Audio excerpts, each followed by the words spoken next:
Good morning, everyone, or good afternoon, or good day, whatever time you're watching this video. No? So, the buhat, prepare ko ang draft or template para sa ato ang video presentation or slides.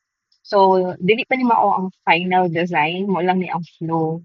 So, since I can man to ang graduation song, ito ko ga-focus. So, it's batch 2025 years of becoming.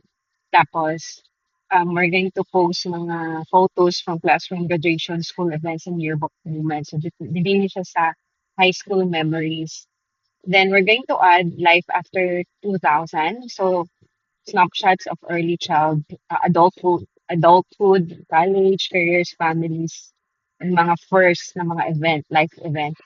Was joy in the journey, then mga reunions, dancing, fun moments, joy we carried despite of everything. Tapos, reflections and growth. So, mga struggles, strength, and resilience. So, mga quiet victories na rin natin ipangbutang. Tapos, there is a in memoriam. Remem remembering batchmates who are with us in the spirit. So, katong mga iuna na nato.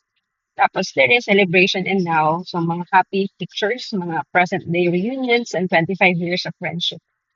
Tapos, when itong final message, we didn't have a stage in 2000, but we've had 25 years to prove we can. So, mo na siya, ang flow, na siya yung background, no? So, akong gibuhat, ga-prepare ko og folder.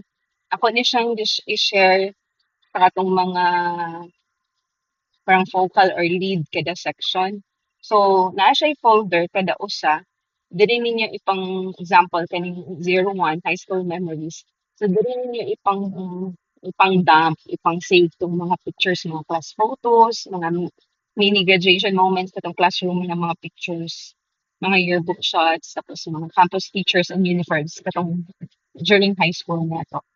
Tapos, kani life after 2000, mga first job, weddings, whatever, graduation from college, mga reunion, barkada trips, random photos.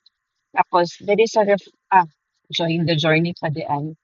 So, mga dancing celebrity, celebration, silly photos, mga fan batch reunions, mga pictures. Tapos, reflections and growth, mga emotional moments, photos showing resilience, kanang mga pandemic, whatever, mga sad, pero we rise after those mga moments. Mo na itong pang save din ha. Tapos, picture sa katong nga ni paano na nato mga kabatch. Tapos, celebration and now, so mga recent batch photos, smiles and hug. Kaning group photo, type na dili na holding na siya, ako lang ng ayuhon later. So, even kung naman tayong mga kanang mga event before sa ano no before sa homecoming, so ato po nandiyan na tayo pangbutang. Alright, so katong mga leaders kada or mga kanang focal lead assign kada batch, message mo sa ako para ma-add ta mo diri kay ako ano siyang gi-restrict, gilimit lang siya nako. So kana ra, thank you.